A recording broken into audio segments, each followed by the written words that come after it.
Bonjour. Aujourd'hui, comment se responsabiliser face à la maladie?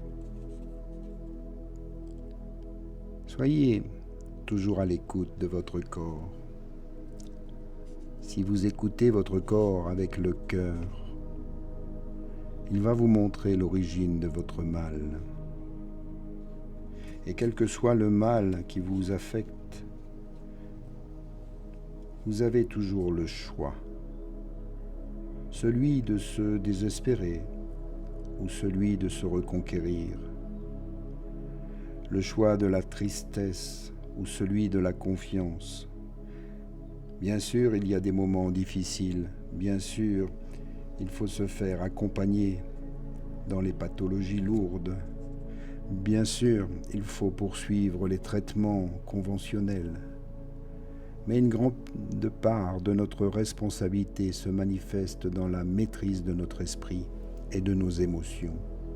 C'est pour cela que les secrets des guérisseurs mettent l'accent sur la méditation, la prière et la gestion émotionnelle. En œuvrant à votre évolution mentale, morale et spirituelle, vous élevez vos vibrations.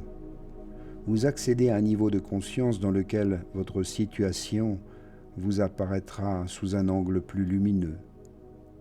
Vous participerez à rétablir des fréquences de santé et plus encore, vous retrouverez la joie de vivre.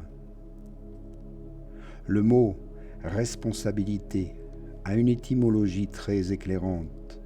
En vérité, il vient du latin responder, qui signifie répondre, apporter une réponse, s'engager de manière positive, duquel nous devons le terme sponsor.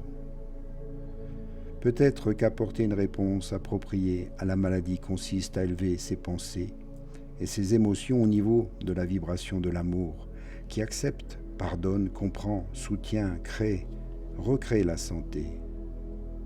Car tout est guérissable dans la vibration de l'amour divin. Lorsque celle-ci descend au niveau de vos cellules, les guérisons miraculeuses se produisent. Et ce fut les cas que l'on peut constater parfois à Lourdes ou dans d'autres lieux. En conclusion, je dirais que se responsabiliser, c'est entrer en action. Et cela commence déjà par résoudre bien des conflits intérieurs.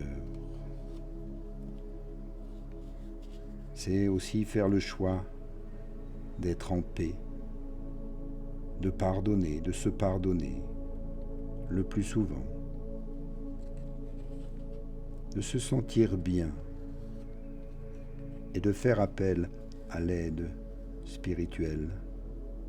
Par-delà notre monde visible, il existe un univers invisible régi par ses propres règles et lois. Le monde spirituel, il est composé d'âmes extrêmement évoluées, de maîtres ascensionnés, d'anges, de guides spirituels, des entités désincarnées, ayant pour mission d'accompagner les êtres humains dans leur cheminement terrestre. Leur objet est de concourir à l'accomplissement d'un règne d'amour sur la terre. Ne voyez pas dans l'amour quelque chose de passionnel ou de possessif. Il s'agit essentiellement de porter un regard sur la beauté en chaque chose et chaque être et de s'en émerveiller, afin que cet être puisse l'exprimer davantage. Ces esprits supérieurs bienveillants qui se consacrent au bien de l'humanité vous secourront sans distinction de religion ou de croyance. Ils vous aideront chaque fois que vous ferez appel à eux, car ils savent que vous grandissez mieux en vous délestant de vos fardeaux et en vous libérant de tout ce qui vous empêche d'être pleinement vous-même. Alors prenez-en conscience ici. Faites appel à votre bon sens. Faites vos demandes et vos prières et ayez confiance. Ici, les êtres de lumière sont avec vous pour vous aider.